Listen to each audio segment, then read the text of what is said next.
జనరల్‌గా బీరువా అని అంటే ఏంది, ఒక పెద్ద వస్తువు. అది ఇనుపది మ్యాక్సిమం వుడ్‌తోని ఉంటది. లేదంటే ఐరన్‌తోని ఉంటది గదా! ఒక వస్తువు.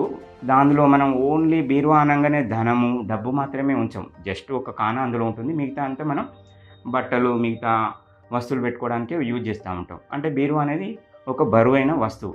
అయితే శాస్త్రంలో ఏం చెప్పబడింది, ప్రత్యేకంగా బీరువా ఇక్కడ ఉండాలనేది ఎక్కడ ఏ శాస్త్రంలో లేదు. నేను కొన్ని చాలా రకాల శాస్త్రాలు చదివిన. ఏ శాస్త్రంలో అయినా సరే ఏముంది అంటే, బరువైన వస్తువులు ఏవైనా సరే, ఏ గదికి ఆ గదే తీసుకోవాలి. టోటల్ ఇంటికి అనే గాకుండా ఇండివిడ్యువల్‌గా ఒక నైరుతి. జనరల్‌గా ఏంది, మాస్టర్ బెడ్‌రూమ్ గురించి తీసుకుందాం.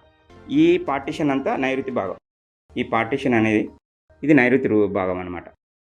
ఈ మొత్తం రూమ్‌కు ఇది మాస్టర్ బెడ్‌రూమ్ అనుకుంటే, ఈ నైరుతి భాగంలో ఈ హాఫ్, ఈ హాఫ్ నుంచి మొదలుపెడితే ఇక్కడి వరకు, ఇటు పడమర నైరుతిలో అయినా సరే, దక్షిణం నైరుతిలో అయినా సరే, మనం ఇక్కడ బీరువాని ఎక్కడ పెట్టుకున్న ఇబ్బంది ఏముండదు.